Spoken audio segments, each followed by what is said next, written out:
Bueno, bienvenidas, bienvenidos todos. Soy Mireia de Red Sembreu. Gracias a todas por estar aquí hoy. Hoy es la primera sesión, el primer webinar del ciclo de sesiones que vamos a tener durante junio y julio del proyecto Raíces y Redes Mujeres por la Justicia Climática.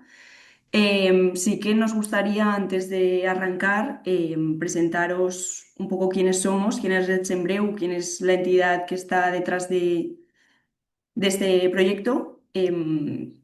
Estoy teniendo ya problemas con la presentación, pero no pasa nada, es el riguroso directo. Ahora.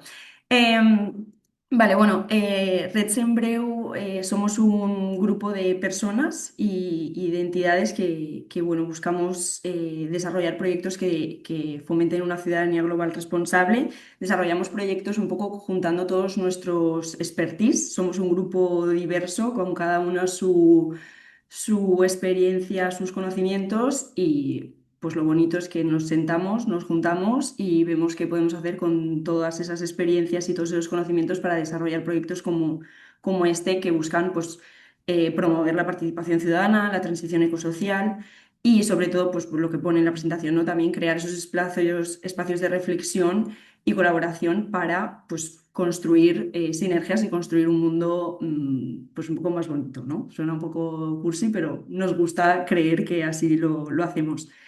Dentro de nuestros proyectos hemos tenido la suerte de que Raíces y Redes Mujeres por la Justicia Climática ha sido aprobado en el marco de un proyecto que se llama Social Power, desarrollado por Oxfam Intermon y Political Watch y cofinanciado por la Unión Europea.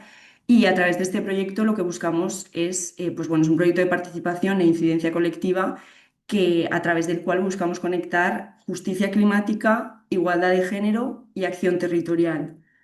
¿Cómo o cuáles o por qué no? En primer lugar, buscamos impulsar la participación y empoderamiento político de las mujeres en la transición ecológica justa. Buscamos promover pues ese análisis crítico y esa conciencia climática desde una perspectiva de género y territorial y fomentar la incidencia política. Algo que no estoy leyendo, pero creo que es importante comentar, hablamos de mujeres urbanas y rurales. ¿Por qué? Desde Red Sembreu hemos tenido un histórico de trabajar en zona rural, ahora estamos desarrollando más acciones a nivel Ciudad de Valencia. Pues, en zona rural me refiero sobre todo a la comarca del Alto Palancia, sobre todo de la mano de las compañeras de la Surera. Y bueno, en este caso, últimamente en todos nuestros proyectos buscamos juntar como esos dos territorios y en este caso, ¿por qué? Pues porque bueno, a la emergencia climática debe hacerse frente pues desde todos los territorios y es importante tener en cuenta las diversidades de esos territorios, ¿no? Porque el cambio climático pues, no va a afectar igual en zona urbana y rural y las respuestas que se den a esta situación no pueden ser las mismas tampoco, ¿no? Entonces, ¿qué vamos a hacer dentro del marco de este proyecto? Hemos arrancado con sesiones del mural del clima, que sé que es una palabra que hemos recibido ya mensajes y correos preguntando, ¿no? Un poco qué es. El mural del clima, por contextualizar, es una metodología a través de la que, de una forma muy visual, de un juego de cartas, se comprende pues, las causas y consecuencias del cambio climático. Entonces, en esa primera fase hicimos un taller del mural del clima, tanto en la ciudad de Valencia como en Viver, por el Alto Palancia. Sí que avisamos de toda persona que esté, bueno, todas las mujeres que estén interesadas, se realizará otro en la ciudad de Valencia, aún no tenemos una fecha concreta, pero lo vamos lanzando ya porque resuene en la cabeza por si alguien está interesada. Después de ese mural del clima que nos sirve un poco para contextualizar de qué estamos hablando, hoy arrancamos con este ciclo de sesiones online que pues, estará de junio a julio y que están abiertos a toda la ciudadanía. Y por último, tendremos un encuentro de acción conjunto en septiembre en el que buscamos con las mujeres de nuevo, eh, pues con todas estas reflexiones y la inspiración que hayamos recibido de las fases previas, pues poner sobre el papel las necesidades y exigencias de las mujeres de cara a esta situación para poder trasladarlas también a las clases políticas. Importante. el ciclo de sesiones online está abierto a todo el mundo. Sí que es verdad que esa primera fase y el encuentro de acción conjunto es para mujeres. ¿Por qué? Pues bueno, porque es una realidad de que a día de hoy nos encontramos infrarrepresentadas en los espacios de tomas de decisiones y sobre todo o sea, de cara a las políticas públicas y climáticas y medioambientales. Entonces, en este caso de este proyecto, desde Red Sembreu se apostó por hacer o crear esos espacios para las mujeres. Dicho esto, hoy arrancamos, como decía, con las sesiones, con el ciclo de sesiones online. La primera sesión es este de políticas públicas de acción climática y, bueno, y el objetivo general de estas sesiones online es pues, conocer buenas prácticas, experiencias innovadoras, otras formas, ¿no? También de cómo afrontar la crisis climática. Entonces, con esta introducción breve y rápida, doy paso a Marina, que es la compañera de Red Sembreu que llevará esta siguiente parte de la sesión. Dejo de compartir, ¿vale, Marina? Y así puedes compartir tú.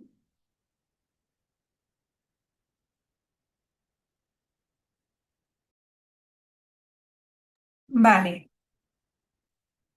os invito ahora a, o bien en un navegador o bien con vuestro teléfono a coger este QR y, a ver, porque la idea es también conocer un poco más quiénes son las personas. Somos unas 20 personas ahora mismo y teníamos un poco de curiosidad en saber quiénes erais, dónde estabais y un poco qué os traía aquí, antes de entrar realmente en lo que es la presentación propiamente dicha. Entonces, vamos a ver si por ahora hay 10 personas que se han juntado. Me voy a esperar un poco antes de darle a lo siguiente. En el caso de que tengáis problemas, también hemos pensado que podéis contestar en el chat si realmente tenéis problemas técnicos para hacerlo, ¿vale? Entonces, sigo. Todo el mundo ha podido entrar. Lo pondremos, si no, también en el chat el acceso y así lo podéis ver. Vale. Os pongo el acceso aquí y entonces vamos a empezar con esto y os voy a preguntar, vale, que como no sabíamos de dónde veníais, queremos saber si tenemos personas únicamente de Valencia, la Comunidad Valenciana, o cómo se ha hecho la difusión un poco más allá, pues si hay personas que están en otras partes del estado. Sí, ya veo que hay gente en Extremadura. Muy bien. Vale, tenemos una gran representación en Valencia y supongo que a lo mejor alguna persona de Castellón quizás, aunque Greg, no sé si te da para posicionarte. Y tenemos personas también por la zona más de Alicante. Muy bien. Es que el mapa es como muy pequeño para darle con el dedito, Lo sé, no es lo más puedes una... ampliar. Luego si tenemos tiempo ya cada uno dirá en qué pueblo está, pero era solo tener una idea. O sea, gracias, Janos. Vale, ya sabemos un poco dónde estamos. O sea que veis que sí que somos mayoría de País Valencia, Comunidad Valenciana, pero hay algunas personas también de otras zonas. Y ahora la siguiente pregunta es un poco ¿qué os trae aquí y qué esperáis de la sesión de hoy? Lo mismo, si no habéis podido acceder al Mentimeter, podéis también contestar en el chat a esta pregunta.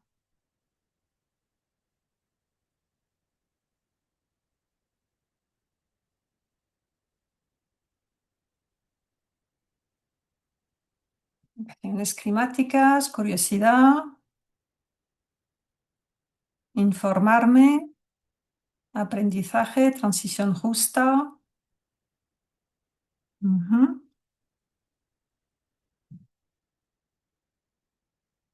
comunicación, colaboración, ¿vale? Hay gente que busca conexión también, información, escuchar experiencias.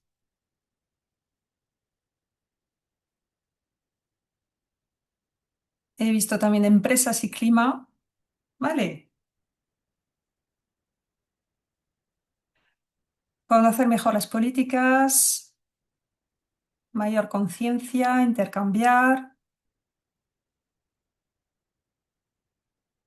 Bien, pues creo que con esto más o menos tenemos una idea. Veremos si al final de la sesión hemos cumplido con algunas de vuestras expectativas y si no, espero que también en las siguientes podemos seguir contestando un poco a esas expectativas. Vale, ¿y alguna más? Y voy a dejar ahora de compartir, ¿vale? Guardamos esto y volveremos al Mentimeter de todas formas para el final de la sesión. Y ahora vamos a entrar en lo que es la presentación propiamente dicha. Esta primera sesión, habéis visto el listado, va a ser un poco distinta porque solo tenemos a una ponente, mientras que en las siguientes todavía no están presentados, pero sí que tenemos el testimonio, o sea, de dos o tres experiencias inspiradoras o innovadoras. Pero nos parecía interesante dejarle este tiempo a Celsa, por un lado, para ubicarnos y saber en qué marco nos encontramos cuando hablamos de políticas públicas y acción climática, qué podemos hacer, en qué marco público, pero también quizás, no sé si dar algunas pinceladas sobre otros aspectos de las políticas. Y también no solo por su perfil de experta, sino también por su trayectoria, experiencia personal en esta temática, como mujer y también como mujer que ha estado elaborando políticas. Nos parecía importante empezar con este tema porque el cambio climático impacta de forma desigual a las personas y se necesita no solo buenas acciones individuales, sino también un abordaje colectivo y también desde lo público. Porque creemos que las políticas públicas son claves para fomentar unas condiciones más justas en todos los ámbitos para hacer frente a ello, tanto en el ámbito de la ciudadanía, la administración pública o el sector empresarial también. Entonces hoy pues veremos si con Celsa podamos tener un poco más de materia para reflexionar en cómo se diseñan y se implementan esas políticas climáticas, qué impacto tienen en nuestros territorios y qué papel pueden desempeñar la ciudad en general. Pero también, y eso espero que nos lo vaya incluyendo, es cuál es el papel que pueden tener las mujeres en impulsar y en reivindicar dichas políticas y por qué es importante reivindicarlas. Entonces, Celsa Monros es ingeniera agrónoma y es que nos va a hablar de estos temas. Ella ha trabajado en asuntos europeos desde Bruselas hasta Valencia. En la última década ha impulsado políticas, proyectos y soluciones para transformar el sistema y luchar contra el cambio climático. Ha sido directora general de Cambio Climático de la Generalitat Valenciana en 2019 y entre 2019 y 2023 y ahora es coordinadora de adaptación regional en Climate Kick y es también embajadora del Pacto Climático de la Unión Europea. Celsa, el espacio es tuyo ahora. Pues muchísimas gracias, Marina. Bueno, muchas gracias a todos. Intentaré cubrir parte de lo que se espera en estas jornadas. Como has dicho, yo entiendo que estoy aquí principalmente para contar mi experiencia y yo creo que la experiencia más interesante puede ser cuando se me invitó a ser directora general de Cambio Climático. Yo venía del mundo de la innovación normativa y de gobernanza en temas de cambio climático. Y bueno, fue el último gobierno progresista de la Generalitat, donde además teníamos una consellera, que era Mireia Moyà, una secretaria autonómica, que era Paula Tuzón. Y bueno, yo creo que no era casualidad. Y, y aquí a lo mejor voy a poner una idea que no es la más popular, pero las mujeres que llegamos a posiciones de responsabilidad normalmente llegamos cuando ese espacio no es el más deseado.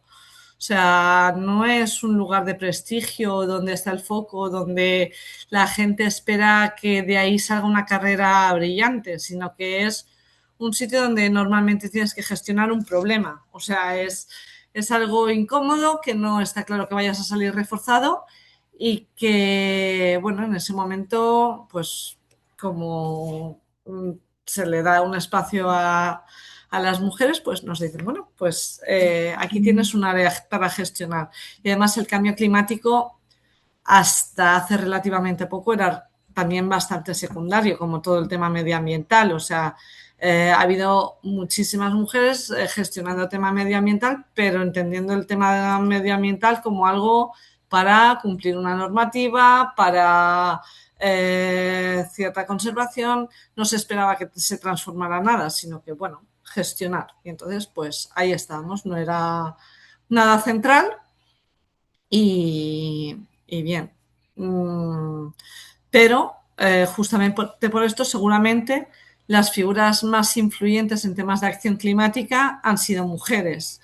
Cuando en los años 80 sale un informe que se llama Nuestro futuro común de la Comisión Mundial sobre Medio Ambiente y Desarrollo de los años 80, es la primera ministra noruega la que acuña el término desarrollo sostenible.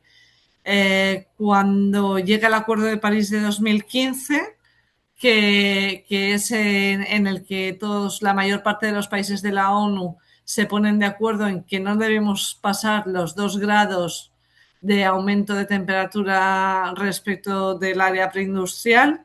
Tenemos una secretaria ejecutiva en Naciones Unidas que es Christiana Figueres, la mayor activista y que ha conseguido movilizar a gente en todo el mundo desde 2018. Es una mujer que es Greta Thunberg. Teresa Rivera ha sido la primera ministra y vicepresidenta del Gobierno de España que ha impulsado las políticas más importantes en temas de energía, de descarbonización y de regulación, y que actualmente es comisaria en la Comisión Europea. La ha sustituido Sara Agesen como ministra de Transición. Quiero decir que, bueno, tenemos a mujeres desde la parte institucional, la parte técnica, la parte social, la parte de movilización y no es casualidad, ¿vale? Yo creo que son mujeres que han estado trabajando mucho en temas que no se consideraban prioritarios, que han estado sosteniendo procesos largos, que han sabido gestionar complejidad y que además han estado construyendo sin el apoyo, sin el foco. Pues bueno, creo que es importante reconocer a esas mujeres de las cuales seguramente no se esperaba mucho y han dado un paso más allá y han conseguido ir creando unas políticas públicas que son claves. Entonces, a partir de ahí, creo que es importante todo lo que estáis comentando de cómo vamos a fomentar esa acción individual, cómo vamos a generar esas redes, a crear esa influencia y ese impacto. Pero entendiendo que no es suficiente con la acción individual en un tema tan potente, o sea, seguramente delante del mayor reto que tenemos en estos momentos. Entonces, no va de desvalorizar lo que se hace en el día a día. Es muy importante entender qué es lo que consumimos, cómo nos movemos, cómo vivimos, pero tiene límites. O sea, tenemos que reciclar, tenemos que ser conscientes del uso del agua, de qué sistema energético contratamos. Pero bueno, si la ciudad está diseñada para ir en coche, si nuestra energía viene de energías fósiles, si tenemos viviendas que son carísimas y que no tenemos posibilidad de hacerlas más eficientes, pues bueno, entonces está claro que no todos vamos a poder hacer las mismas actuaciones, ni todos vamos a poder elegir cómo queremos vivir o qué energía consumir o en qué vivienda vivir. Entonces, todo eso se va a un nivel más colectivo, más de políticas públicas. Y hay que entender cuál es como bien decíais, cuál es el papel de las políticas públicas en la acción climática. Y bueno, cuando hablamos de políticas, las políticas son al final las reglas del juego, son las que nos dicen qué es lo que se puede hacer, qué es lo rentable y por tanto dónde invertimos, qué es lo que se penaliza, qué es lo que se incentiva. Y hay como tres formas muy claras de qué manera la política influye en generar nuestro modelo de vida. Una es la regulación. Tenemos unas normas que nos permiten hacer ciertas cosas, otras no. Por ejemplo, podemos emitir tanto o la planificación urbanística, podemos construir a 500 metros de la costa o a 100. Las energías que se producen son renovables o el coche tiene que emitir tanto porque si no, no lo podemos comprar. Luego también esa sería la parte de regulación. Luego tenemos una parte que es la de inversión pública, donde pone el dinero el, el Estado y los gobiernos, o sea, si estamos renaturalizando, si estamos apostando por infraestructuras como trenes, vías férreas donde podemos ir a los sitios en tren, si apostamos por transporte público. Y luego están las señales económicas de qué sale barato, qué sale caro. O sea, qué es lo que tiene más impuestos, qué tiene subvenciones, qué tiene tarifas. Pues vamos a apostar por un transporte eléctrico o por un transporte público si es barato, si es eficiente, si me sale más barato ser sostenible que no sostenible, pues al final la gente va a ir hacia ese modelo y es lo que hemos visto en las energías renovables o en el transporte por coche eléctrico. El coche eléctrico funcionará cuando tenga un precio asequible, cuando podamos tener sitios para repostar, cuando esa energía que repostamos venga de energías renovables. Eso son políticas públicas. Y eso es un cambio de sistema. Entonces, yo creo que en tema de la acción climática hay que entender que además afecta a todos los sectores. Y aquí voy a intentar compartir un par de transparencias que no sé si seré capaz, simplemente para poner el marco de qué estamos hablando y cuál es la dimensión. Esperad un segundo. A ver. Así. Y me decís si veis la transparencia. Sí. ¿Se ve? Sí, Vale. sí. Vale, estos son las emisiones, esto es la concentración de CO2 en la atmósfera, ¿vale? Aquí estamos hablando de hace más de 10.000 años, la edad de hielo, Imperio Romano, tal. O sea, estamos hablando de una cantidad enorme de todo el tiempo en el que ha vivido la humanidad y esto es cómo está aumentando el CO2 en la atmósfera, ¿vale?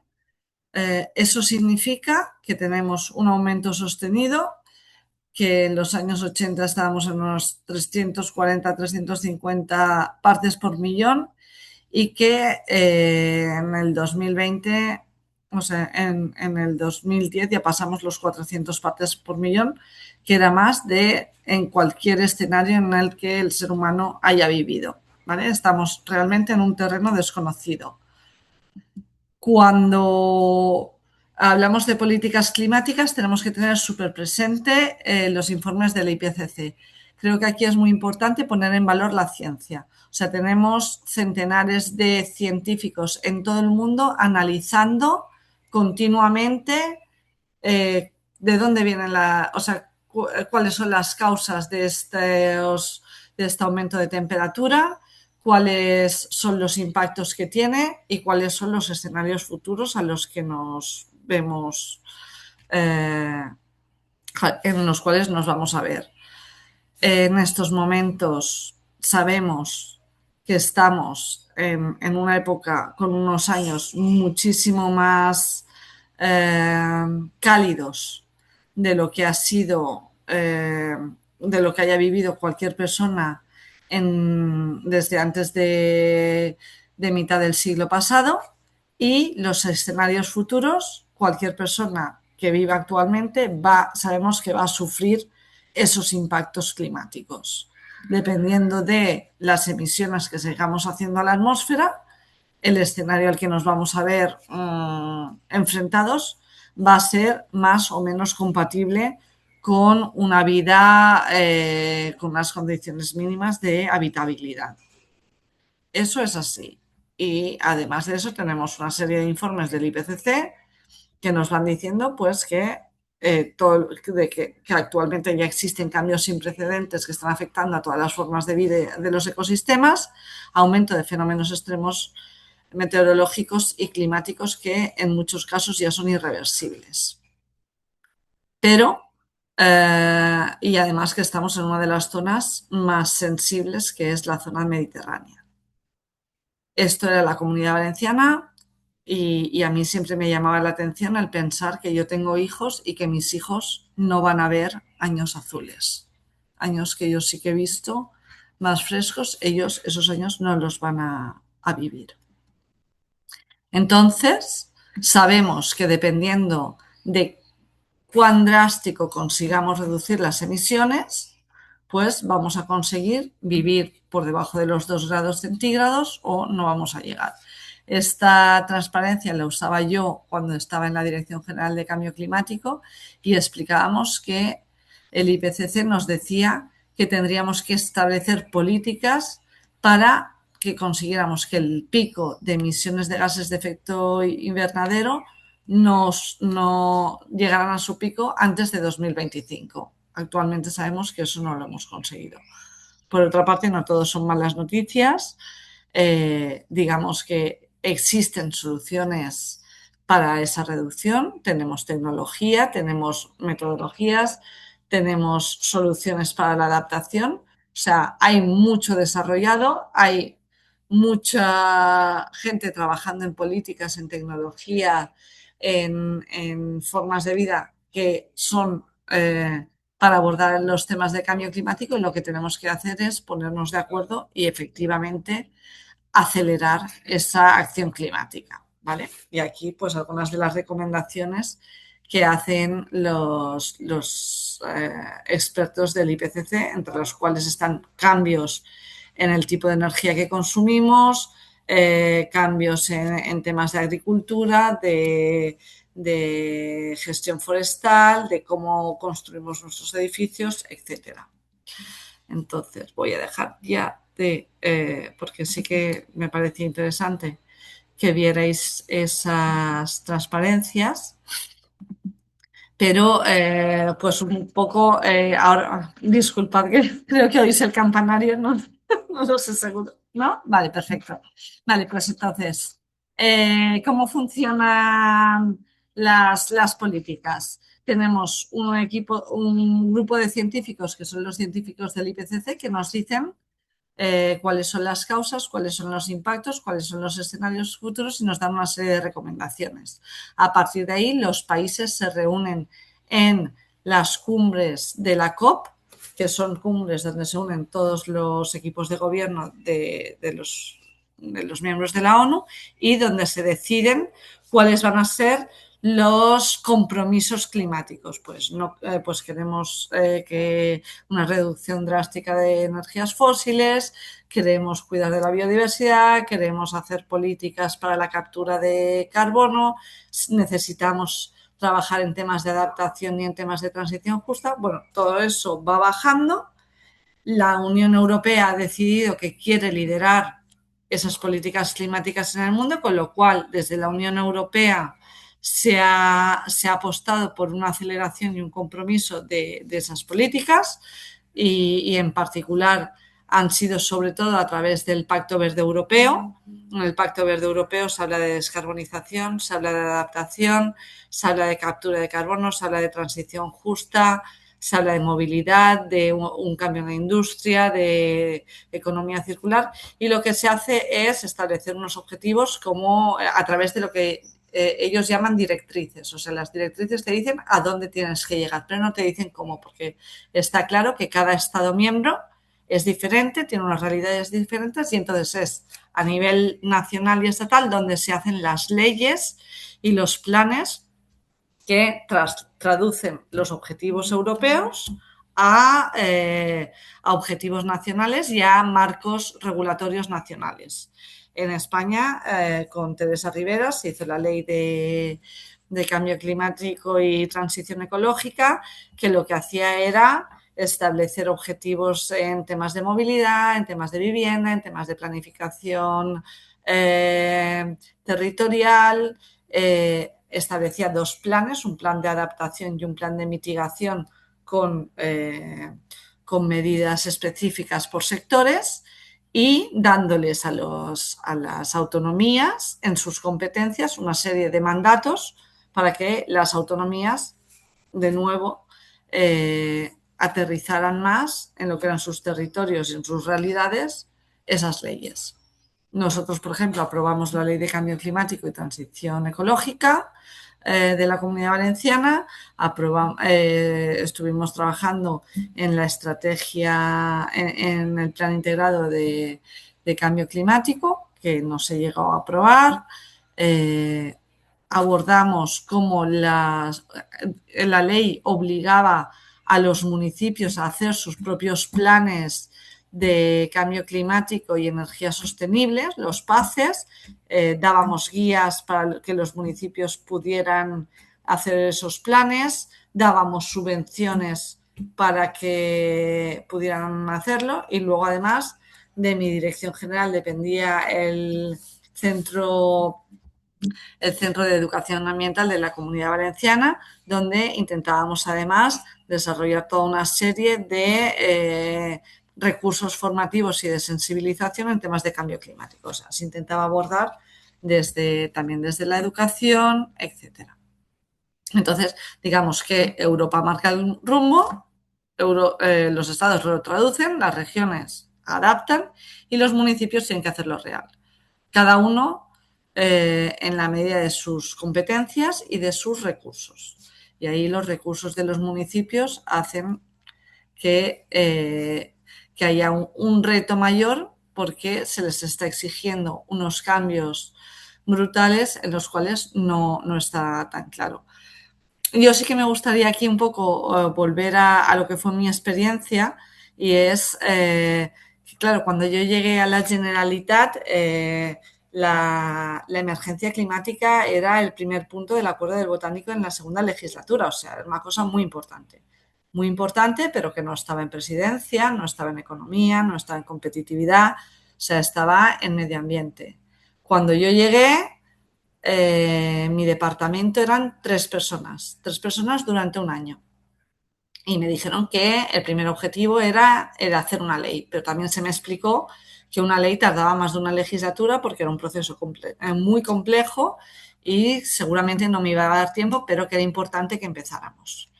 Bueno, pues como de alguna manera yo me lo creí y tuve la suerte de que el equipo que yo tenía se lo creyó, pues empezamos a trabajar en esa ley y en muchas otras cosas. Entonces, cuando empiezas a trabajar te das cuenta de que no es sectorial. O sea, si tenemos que hablar de emisiones, pues esas emisiones vienen producidas por la energía que estamos consumiendo en el territorio. Entonces, como hablamos de energía, de repente la energía se utiliza en la industria y, por lo tanto, estamos hablando de economía.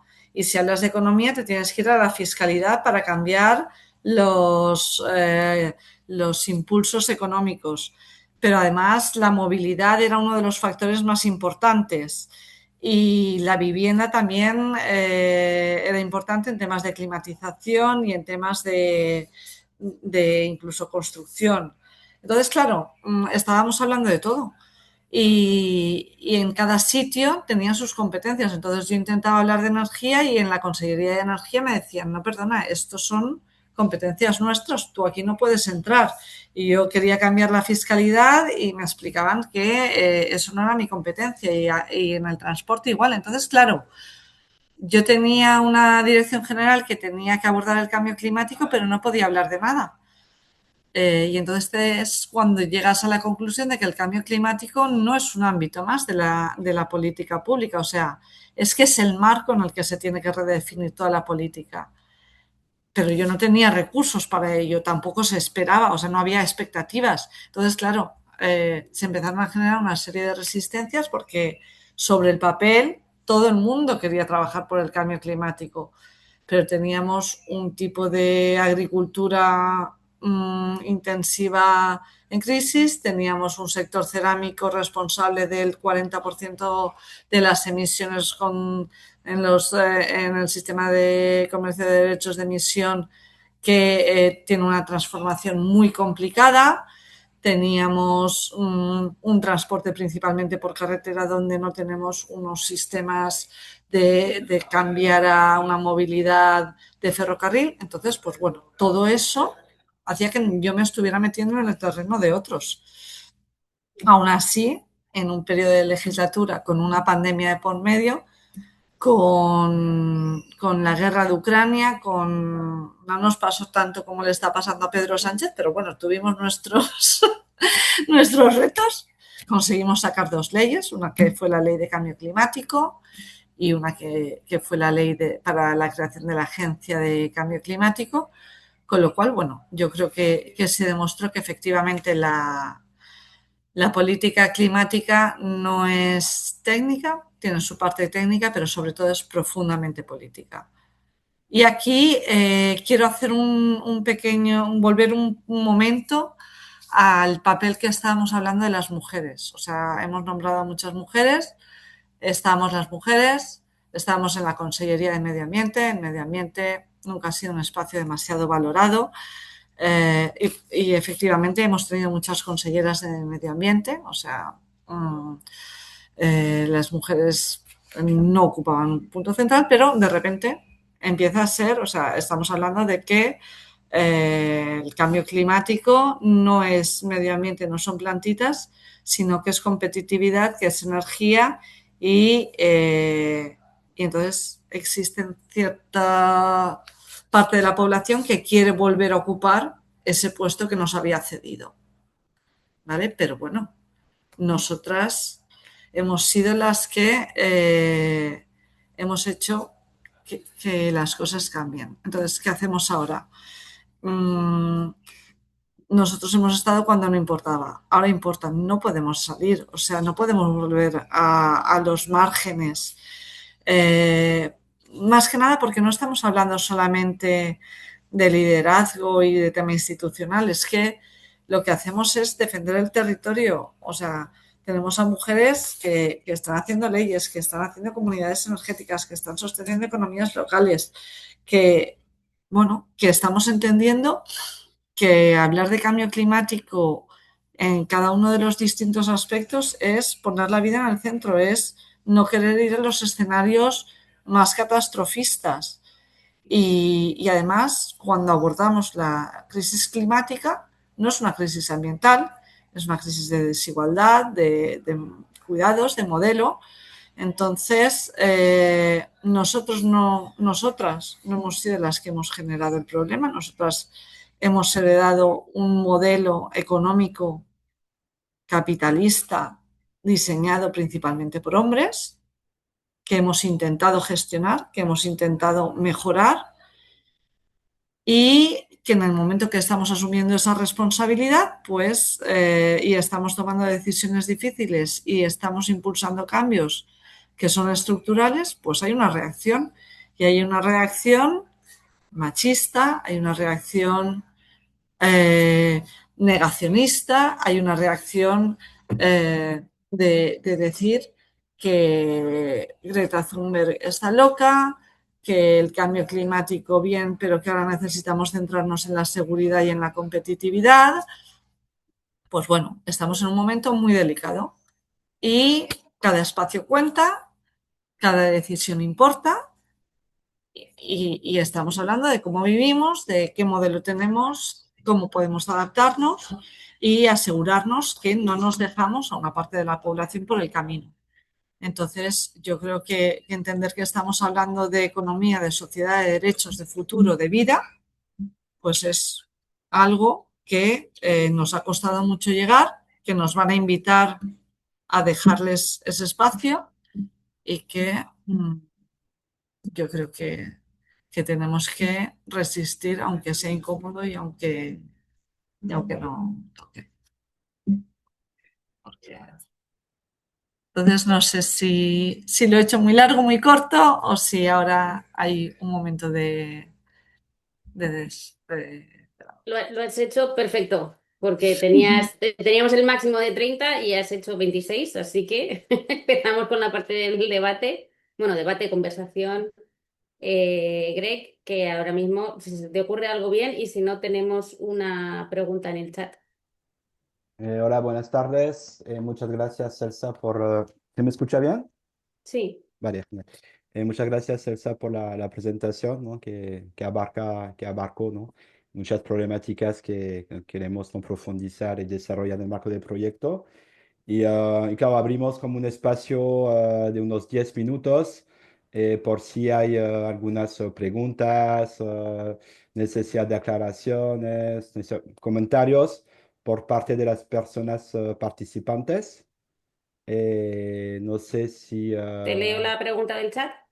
si hay una pregunta del chat, Sí, primera. Yo tenía también otra, si lo es que tú posible. quieras. Eh, Eh, a ver, aquí dice Celsa, ¿cómo ves en la actualidad que ese marco de cambio climático pueda hacer posible políticas transversales que de alguna forma rompan esos límites entre administraciones? Por ejemplo, ¿el modo pactos de Estado crees que funciona?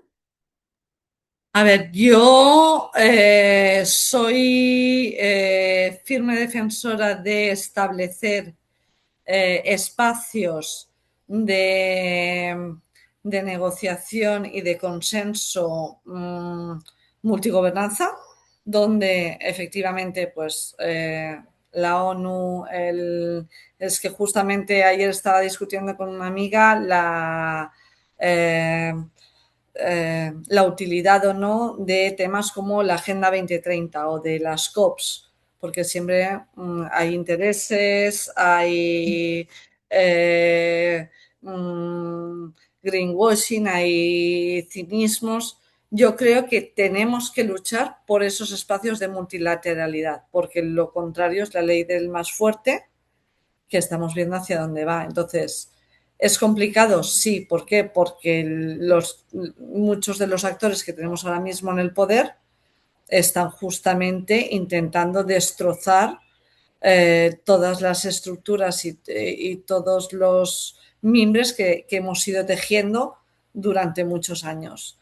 Lo que tenemos que entender es que no son perfectos, que hay margen para criticarlos, que además debemos criticarlos, pero que yo creo que son dentro del modelo actual lo que nos puede salvar o lo que puede hacer que esas políticas funcionen. Y además, quiero decir, por ejemplo, me voy a las políticas medioambientales. El tener una estructura como la Unión Europea es lo que ha hecho que en España se hayan adoptado, bueno, en España y en el resto de países europeos, se hayan adoptado muchísimas de las políticas medioambientales que en estos momentos tenemos. En la Comunidad Valenciana tenemos depuradoras en los municipios porque si no Europa nos ponía multa, no porque creamos que tenemos que limpiar nuestras aguas para no contaminar el océano.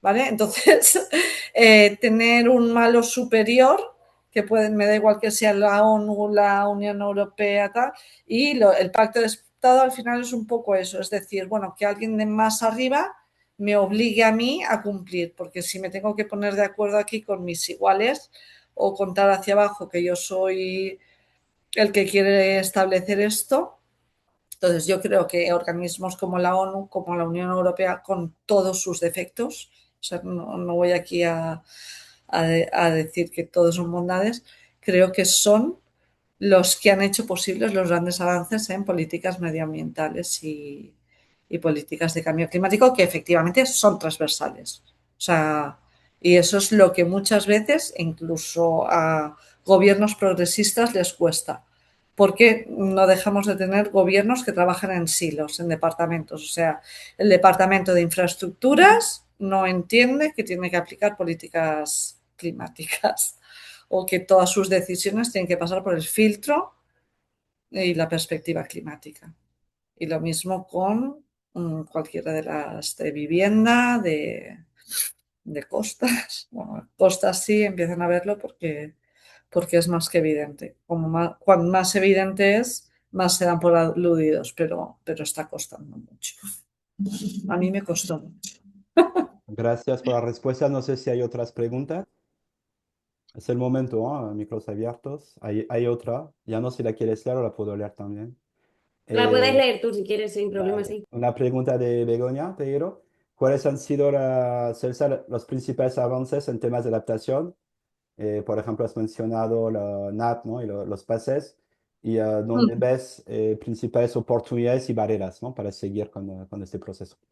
Vale, yo creo que hay mucho desarrollado, empiezan a haber muchos marcos, muchas guías que nos van guiando hacia donde tenemos que ir y además, como vivimos en un mundo bastante globalizado, podemos copiarnos de muchísimas experiencias. Nosotros ahora mismo en Climate Kick trabajamos con prácticamente casi 150 regiones de toda Europa trabajando con ellos en sus planes de adaptación. ¿Qué pasa? Que los planes de mitigación, al final, bueno, uno de los principales problemas, desde luego, es la gobernanza, porque al final tienes que meter muchas capas, se tienen que poner de acuerdo y tiene que haber alguien que tire y que tenga claro que esa es la prioridad. Y luego el tema en adaptación va a ser siempre la financiación. En temas de mitigación es mucho más fácil porque las energías renovables al final están resultando rentables. Es más barato energías renovables que energías fósiles, a pesar de todas las reticencias y todos los lobbies. Con lo cual, y luego además, si tú inviertes en eficiencia energética, eso significa que estás reduciendo el consumo energético y por tanto estás reduciendo tus costes. En cambio, temas de adaptación, los beneficios que tiene adaptarse, o sea, son el coste de no hacer nada, son los cobeneficios en temas de biodiversidad, de salud, de bienestar, incluso de salud mental. Tienen muchísimos cobeneficios, pero no los pagamos. No hay nadie dispuesto a pagarlos más que la administración pública cuando los quiere ver. Entonces, el ver cómo monetizar esos servicios ecosistémicos que se llaman y darles un valor y ver quién paga por ese valor y de qué manera, yo creo que esa es la parte más complicada en temas de adaptación, porque está muy claro que hace falta. Yo quiero decir, el tema de la Dana, el tema de cómo nos desaparecen la costa en el País Valencià, quiero decir que está clarísimo. Pero quien paga por eso es lo que aún nos falta definir ese modelo. Y es en lo que yo creo que está costando encontrar. Porque además, claro, cuando tú a una administración local con recursos mínimos le dices que tiene que abordar todo el tema de adaptación climática, que tiene que dejar de construir y tiene que liberar zonas, pues le estás poniendo un problema en sus recursos financieros, le falta capacitación también en algunos momentos, pero claro, capacitación de recursos que ni siquiera tiene para capacitar, o sea, no tiene a un técnico, normalmente ese técnico es un técnico que tiene 10.000 millones de cosas más que hacer, entonces yo creo que es importante el trabajar un poco, pues a lo mejor vosotros estáis hablando antes de la comarca del Alto Palancia, pues tenemos que volver a las mancomunidades, tenemos que volver a trabajar en áreas metropolitanas, en escalas diferentes a las que trabajamos ahora, porque estamos duplicando esfuerzos en cosas que en realidad tendrían que integrarse. O sea, para mí esa integración en la gobernanza puede luego también ayudar en la eficacia y en los recursos a escala, compartirlos. Entonces yo creo que no es tanto un problema de que no existan soluciones, sino de priorización y de necesidad de recursos tanto personales como financieros. Gracias. No sé si hay una última pregunta. O si no, yo tenía una. Ay, aprovecho de...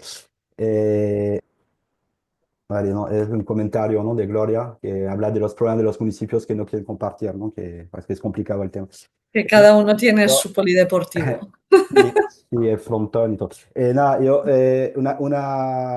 una pregunta es que, bueno, primero, enhorabuena por lo que habéis podido conseguir, ¿no? A pesar de las dificultades y más que todo esta un poco desarticulación o esas competencias guardadas bajo secreto de cada, cada consellería que... Y ahí va un poco mi pregunta, porque cuando hablamos de economía sabemos muy bien que hay todo un lobby organizado, la industria igual, la energía igual, ¿no? Y Mm. en el tema ambiental, como lobby no es tan poderoso, ¿no? Y creo que en la comunidad valenciana bastante incipiente el tema. Entonces, tú como tu experiencia de formulación de política, si has podido, o si te has sentido, si habéis sentido apoyadas por un movimiento social, ¿no? Que iba también un poco presionando a los demás actores para que lo que queríais trabajar se tome en cuenta. Si en vuestra trayectoria lo habéis encontrado, o si no lo habéis encontrado, lo habéis extrañado y quizás para seguir, ¿no? Con este tema en la agenda e ir profundizando las políticas, ¿cuál sería la necesidad de organización desde la sociedad civil que pueda ir apoyando como un cierto lobby más verde en este caso, ¿no? Y con el tema Vale, de las pues, mujeres, se supone que saber un poco cómo está el tema, si esta política quizás un poco solita o si hay un poco una fuerza que es importante para que estos temas se pongan en la agenda que se han tomado en serio, ¿no? pues yo te diría que nosotros sí que intentamos, o sea, nosotros a la hora de hacer la ley se hicieron muchas mesas participativas donde invitamos a la industria, invitamos a las universidades, pero también intentamos invitar a la sociedad, a ONGs, estaban representadas. Yo me reuní siempre con todo el mundo que quiso reunirse conmigo. Eh, y yo creo que el tema de los movimientos ecologistas y los movimientos medioambientales son súper necesarios, el recordarte por qué estás ahí y el marcarte.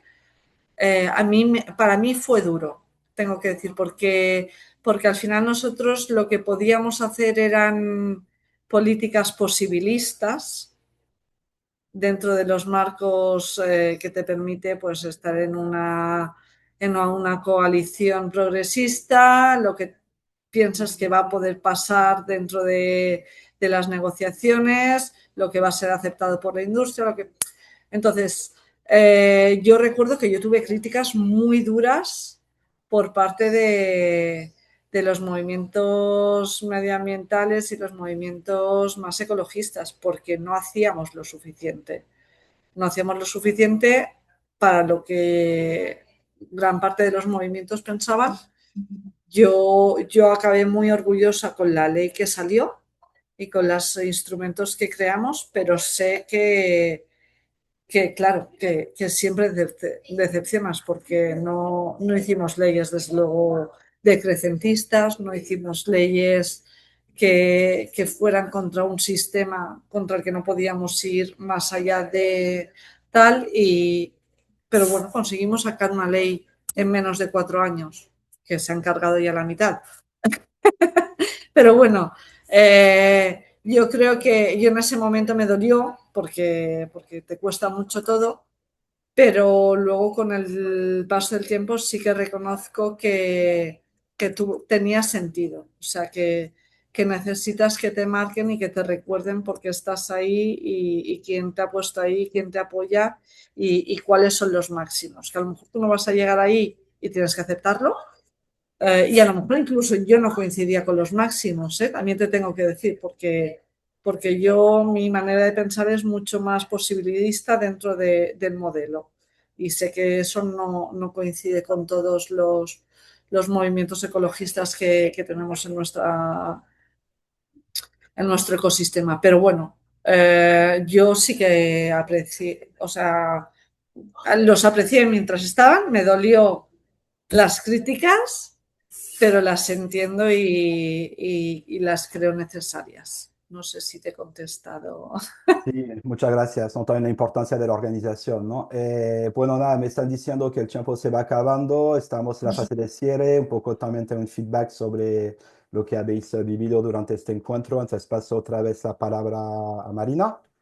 que vamos a regresar a nuestro Mentimeter y gracias, Elsa, otra vez. Volvemos a Mentimeter, entonces. Vale, si creo que lo tenéis, vale. Os lo hemos puesto también en el chat, entonces si no, si os habéis salido ya, podéis volver a entrar con menti.com y con este código. Y os pedimos lo siguiente, porque estamos ya cerrando, se nos ha hecho bastante corto, pero con lo que ha comentado Celsa, y como no hemos podido entrar muy en detalle, pensábamos también preguntaros, aprovechar un poco esta inteligencia colectiva para decir, pues, si conocíais experiencias también en los municipios que pudieran ser de inspiración para otras personas, decir, vale, es complicado, pero se están desarrollando acciones. Yo creo que no puedo escribir, pero también para poner referencia, si alguien lo puede hacer por mí. Llanos, creo que a nivel de Valencia Ciudad lo que están haciendo las oficinas de la energía ahora se llama Valencia Sostenible, y era antes clima y energía, pues por lo menos algo de asesoramiento a las personas para hacer frente a las olas de calor, cómo adaptar tu casa, y también desde lo colectivo han estado impulsando lo que son comunidades energéticas locales. Entonces puede ser un ejemplo.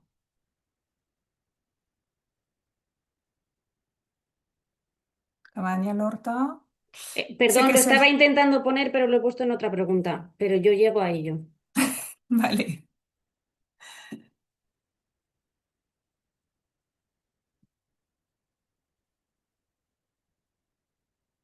Vale. Y creo que Celsa también, cuando estuvimos dudando de si invitar a otra experiencia, pero veíamos que iba a hacernos corto, nos comentó que Alcira es uno de los ejemplos de municipios que están justamente intentando impulsar políticas de adaptación. Entonces, si tecleáis eh, en Google, en Google o en cualquier otro sitio, En el chat, podéis. en el chat Eva se refiere también a los refugios climáticos, eso cos- ya está.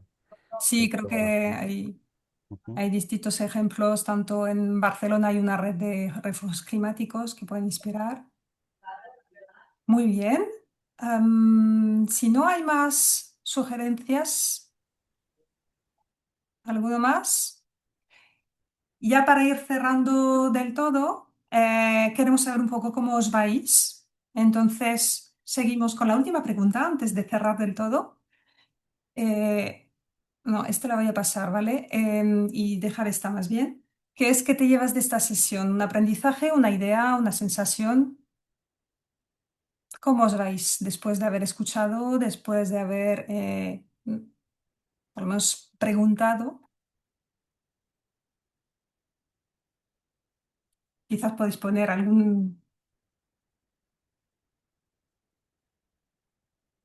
alguna idea clave que os ha quedado.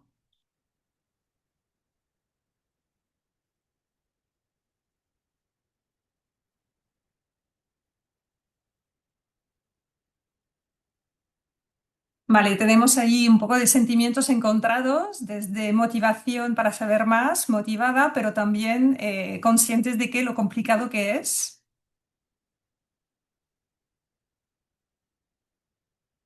Y aquí entramos también en la polaridad entre la política posibilista y la necesidad de asociación y de activismo, que es quizás desde nuestros lugares, no sabemos un poco, eso es una cosa que intentaremos saber para la próxima vez, de dónde, de qué perfil de personas estamos tratando, si somos activistas, si algunas personas tienen este papel más desde lo institucional. Muy bien. Yo creo que hay algunas frases que me he apuntado de Celsa que se me han quedado también de como un encendido de luz, entonces ya lo compartiré en su momento. Eh, Muchas gracias. Esperemos también que esto os ayude también a tomar un impulso, a seguir luchando, porque lo que necesitamos son personas activas. O sea, el inmovilismo es quizás uno de los principales problemas para luchar contra el cambio climático. Entonces, si tomáis un poco de oxígeno y seguís, pues algo habremos hecho. Y paso la palabra a Mireia ahora para Sí, cerrar. Muchas eh, gracias. bueno, muchísimas gracias, Telsa, por la presentación. Muchísimas gracias a todas también por las ideas y lo que habéis compartido por el Menti. Vamos súper justitas de tiempo, entonces realmente solo tomaba la palabra para compartir los próximos pasos, los siguientes webinars que están por llegar para animaros a pues, venir, compartir también.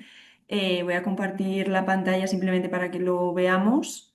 Em, Nada, como veréis serán cada 2 semanas. El próximo es pues el martes en 2 semanas, el 16, y la temática del martes que viene, no el siguiente, será gestión de riesgos, inundaciones e incendios forestales. Y nada, tenemos a compañeras de Origua, que es la Asociación para la Recuperación Socioambiental que se creó tras el pues, devastador incendio que hubo por la zona del Alto Palancia en el 2022.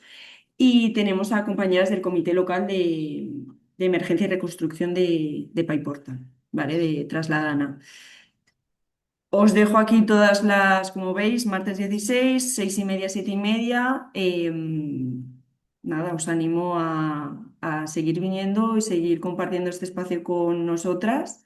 Y recordar también que igualmente esto se está grabando, entonces se compartirá y estará disponible para volver en caso de que queramos volver a las palabras de Celsa en algún momento. Y nada, eso es todo. Muchísimas gracias. No sé si alguna compañera quiere compartir algo más. Si no, Yo daros las gracias también por la invitación e intentaré asistir a las siguientes. Tengo también una casa en el Alto Palancia, o sea que eh, encantada. Muy bien. pues nada, muchísimas gracias. Muchas Gracias. gracias. Adiós. Hasta luego.